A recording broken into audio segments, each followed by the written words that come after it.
my iPad.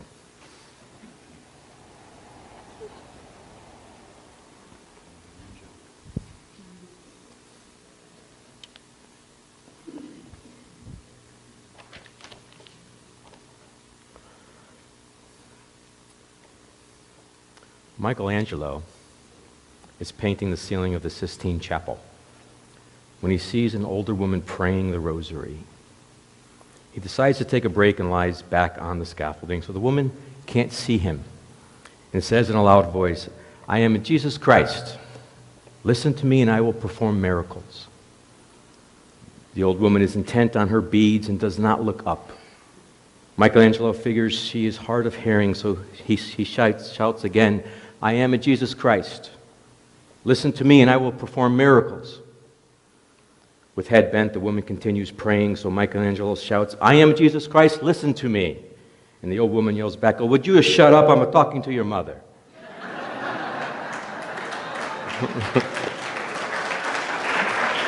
Thank you. Thank you. That really tells me I should end here. It really does. Okay. Well, technology like this only works if the user works with it. And being that I did not transfer the sermon onto the iPad, I will stick with the paper. So, today's gospel, Jesus works on the Sabbath. So at the end of any great show, stand-up comedians love to celebrate with a distinctive move. If you recall, they like to drop the mic and they walk away. So there's a loud boom. And that started, believe it or not, with Eddie Murphy back in 1983, the year I was born. He did start that trend, and some other comedians followed him. Dave Chappelle, Chris Rock, they all do that now. Neil Patrick Harris did it when he hosted the Tonys. So I think in today's gospel, Jesus really killed it. Okay, that's the comedian's lingo for really just being on the mark. So as I was going through this, reading this gospel over and over again, I was trying to think, what's the theme? What do I do with this? Because we have a lot going on in our church here. And next Sunday is a pretty huge day for us, right? With the pastoral search committee. And I thought, how do I write a message, a sermon that ties into what we're doing next week? Because I really didn't want to do that.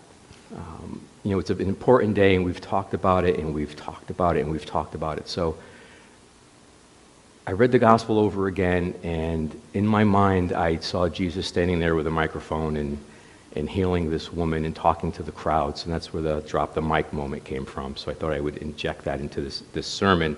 So I pictured him doing that. He's not singing or doing stand-up comedy, obviously, but he's drawing a crowd anyway. And then just then this woman appears. She has a spirit that has crippled her for 18 years, leaving her bent over and unable to stand up upright.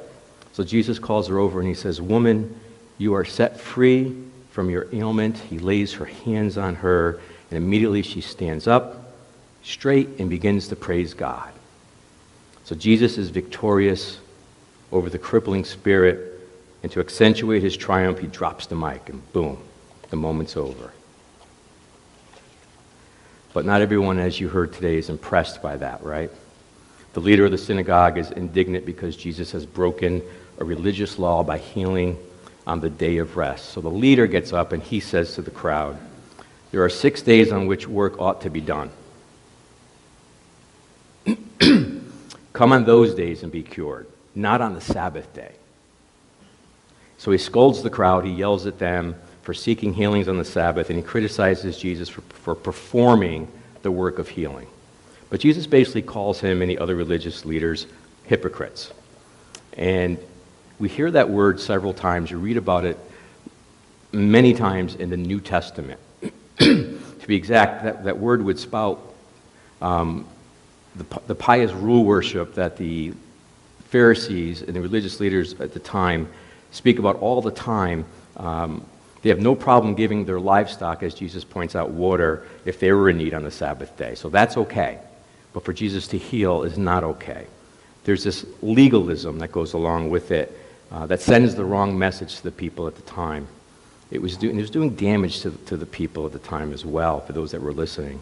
So hypocrisy such as that appeared religious, but was actually infecting other people of the time with bondage in this legalism. Now, in ancient Greek, little history lesson here, hypocrites were simply stage actors. I don't know if you knew that. It didn't have the meaning it has today. So the word literally derives from the idea of play acting, interpreting a poem or being on stage. And if you remember your history, women did not perform on stage, so everyone had a mask. Even the men who played a female role had a mask. And they had to pretend, so their faces were usually covered. In the New Testament and ever after, we know that the word hypocrite takes on a negative spin. Jesus uses it to describe Jewish religious leaders several times, speaking of the blatant contradiction between their outer religious life and the motivations that are in their hearts. So they play acted religion, didn't they? But they didn't know the writer. They didn't know God. They didn't know the script. They had no idea how God wanted the lines embodied, how he wanted them played out. So Jesus, he took that old saying, if you remember Virgil's poem, the Aeneid, about the city of Troy and the whole thing about the wooden horse. There's a saying that came from that play, beware of Greeks bearing gifts. I don't know if you remember that. It's an old cliche. And Jesus kind of turned that around and kind of added beware of hypocrites bearing gifts, because their piety and moralizing seems good at first, right? But it can't get inside of us. And when it does, it fouls God's intent for us. If you go to Matthew 23, there's a couple of verses where Jesus really had a drop the mic moment, where he really stood up and he would tell them very explosively, "Woe to you," I'm going to quote it to you, "teachers of the law and Pharisees, you hypocrites! You shut the door of the kingdom of heaven in people's faces. You yourselves do not enter, nor will you let those enter who are trying to enter." So I guess my question then as I read this is, could we be today, now, 2016, could we be hypocrites? That's a hard question. Do we have these tendencies ourselves, I guess is the question. Do we present one thing, but in truth live our lives or believe another way of doing things than what Jesus wants us to do? The church, and when I say church, I mean the universal church. Right? You take it from the Nicene Creed, the Holy Apostolic Catholic Church. That means universal church, not just Suncoast Cathedral. There's some folks that believe that the church is infamous for harboring hypocrites. Anyone remember the first time someone called you a hypocrite for any reason? I mean, I do. It's happened, right? We're not perfect. But this is not about, excuse me, it's not about not being perfect. It's not about being inhuman. It's not about the human condition. It's about what people believe, who we are as Christians. There are those non-Christians that will say to us, you're nothing but a bunch of hypocrites. So I wanted to talk about and look at why. Why do people think that about Christians? There was a book written called Unchristian. There's some studies done, a research study, that sought some answers to these questions. And the author polled a bunch of young Christians, young adults, about their perception of the church and Christians today. And 85% of those young folks claim that Christianity is hypocritical, saying that we say one thing, but yet we do another thing. So that instead of being a voice against image is everything mentality, outsiders believe that Christians work just as hard as they do, non-believers, to preserve an image of strength and put-togetherness that's mostly just a facade. So they asked it another way.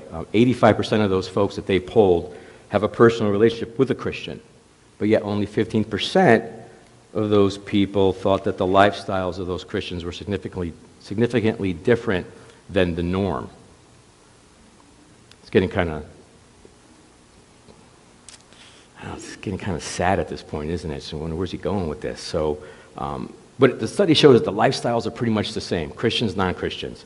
In a 30-day period, The lifestyles are pretty much the same. They went through, I don't want anyone raising their hands on these, but they did pretty much the same thing. They gambled, they talked about their friends, they drank, they did illegal drugs, they intentionally lied, they sought revenge, they gossiped. So sit with that for just a few moments, because there's no statistical difference between the habits of Christians and non-Christians. So what are we doing here? What are you doing here? Don't answer that question out loud. I'm not an question-answer kind of guy during delivering a message. That's not what I do. That's just for you. I can give you more statistics from that study, but that would be even more depressing. That's not what I'm doing here. So the point from that study is clear. Hypocrisy is a valid critique of the church, of any church. What we say we believe does not equal how we behave sometimes. There's a huge gap between faith and praxis. Well, practice is a commonary custom. It's what we practice, right? So why do we tolerate it? Beyond the hypocrisy perceived outside the church, think of the ways we tolerate it in between and within ourselves here. What are some of the subtle ways our outward presentation doesn't match the inner reality of who we are? Have we experienced this ourselves? These are good questions to pose with each other if we wanted to be honest and vulnerable. The concern for Jesus in this gospel reading is that hypocrisy in God's people leads them, both followers and non-followers, non-believers, further away from God. So the whole idea here I'm trying to make is that to be hypocritical leads us further away from God, so we need to watch out for those moments that tend to make their way into our lives in the very momentary things that we do. And right now, being political season would be a great time in this sermon to pivot. Right? We hear that a lot if you're watching CNN or MSNBC. When is certain candidates, when are they going to pivot from the way they're acting and start talking about something positive? So instead of being critical, let's consider some antidotes to hypocrisy. What attitudes and practices are the equivalent in our church life? What can we do to move away from these things that I just pointed out? So what I decided to do is I'm going to borrow a page from Reverend Sherry's way of preaching and give you 4 antidotes. 4 antidotes to hypocrisy. Okay. And the first one is the title of the sermon. It's called Choose Authenticity, Genuineness, Integrity, Transparency.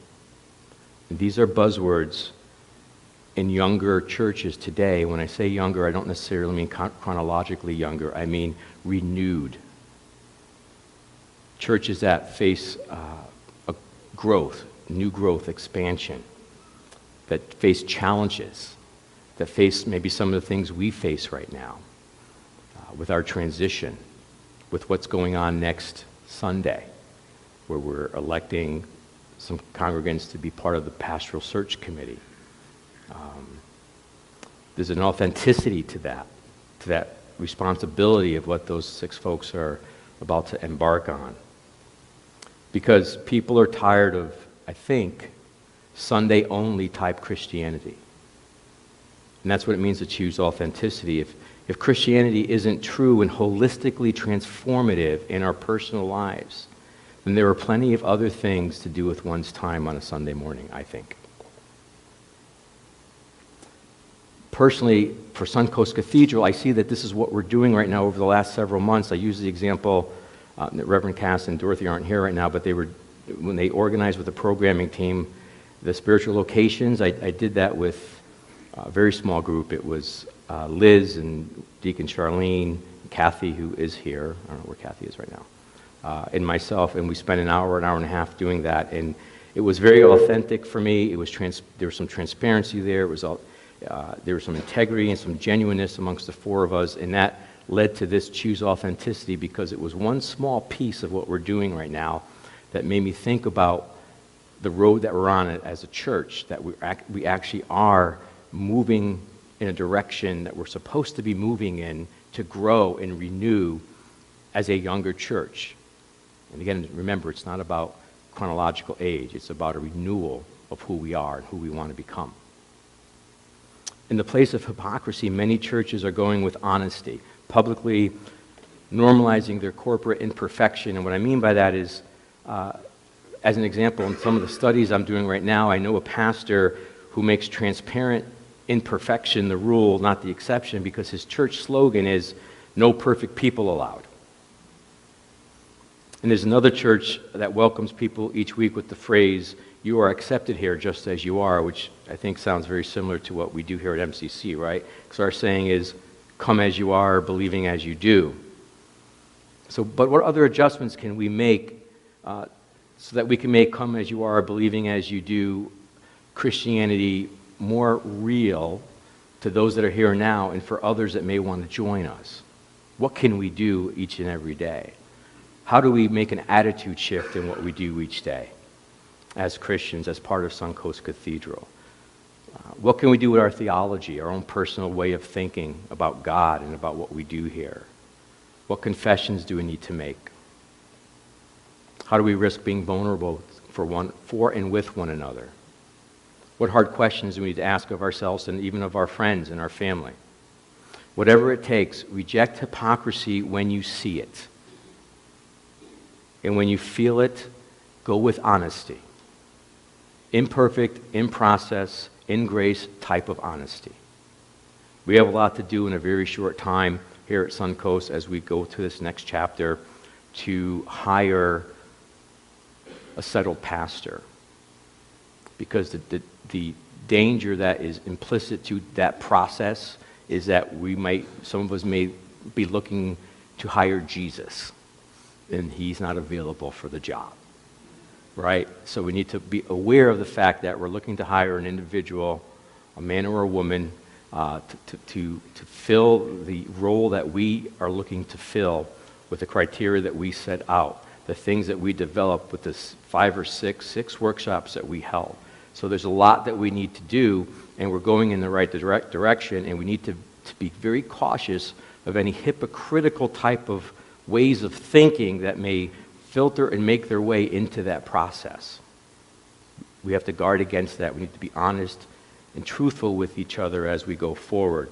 Number 2, small things can make a huge impact. Jesus would go on and teach the same thing in the next chapter of Luke from today's gospel when he talks about the parable of the mustard seed, and we won't read it because you all know what that is. That parable talks about very small things that make a very huge impact. We can never underestimate the huge impact that parable makes, but also the small choices that we make and how those things link perception for other people of what it means to be Christian with our own lives, right? That means our mindsets need to be radically missional.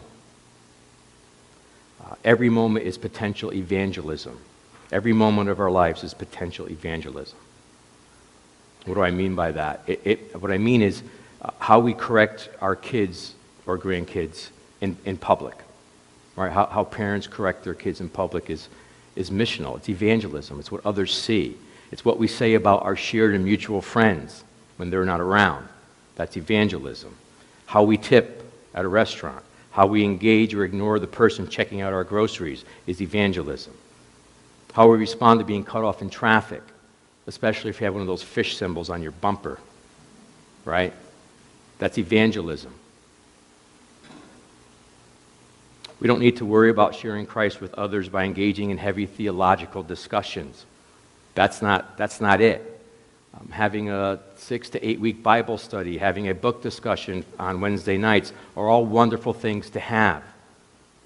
But that's not everyday evangelism. It's the little things. It's the small things. It's what other people see. We are constantly, always on TV.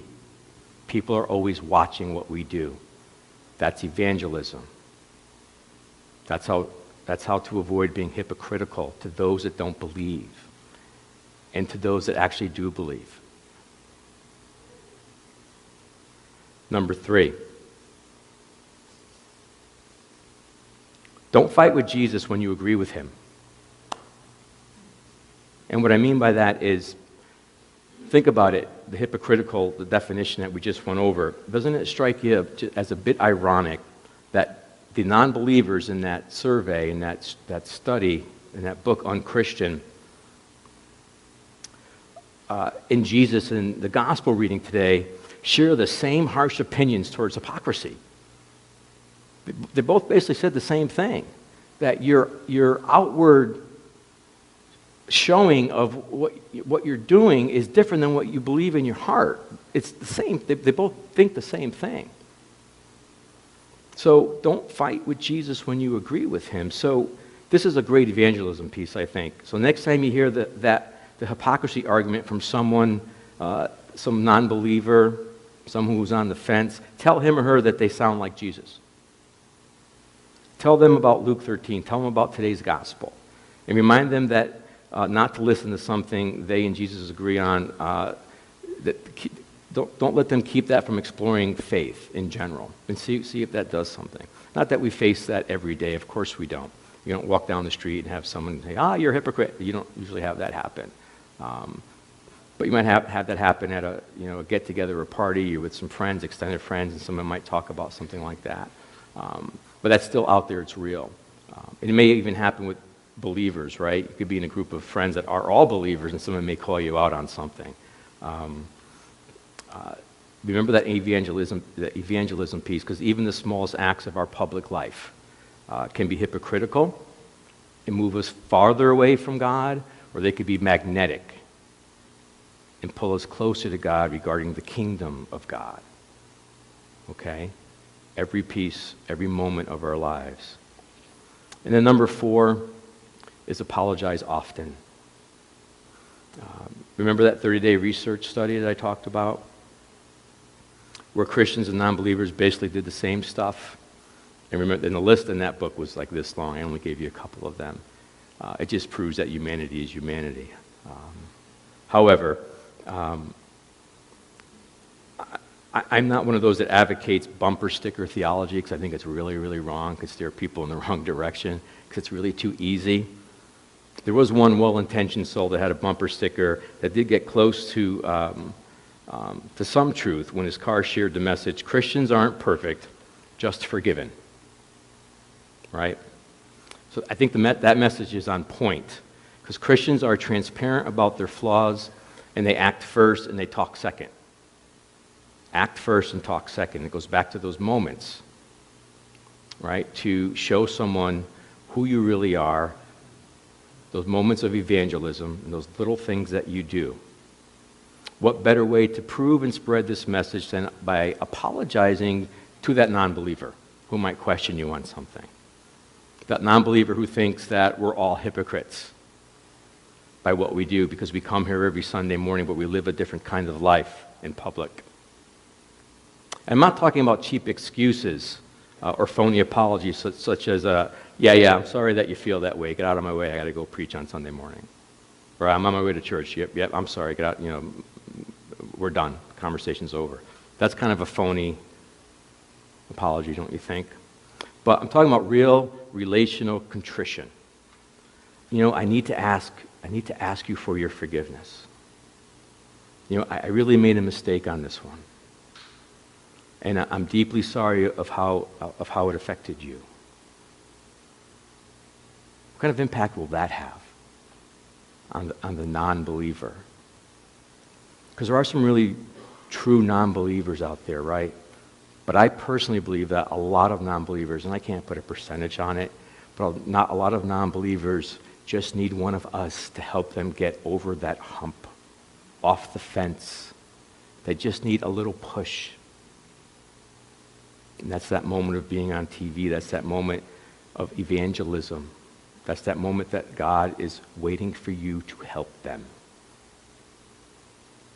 Relational contrition.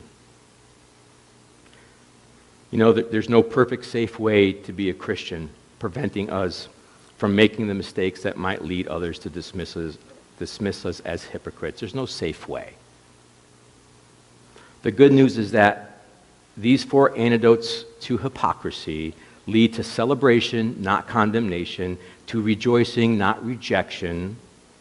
Luke tells us that the healed woman immediately began praising God, and the entire crowd rejoiced at all the wonderful things that Jesus was doing.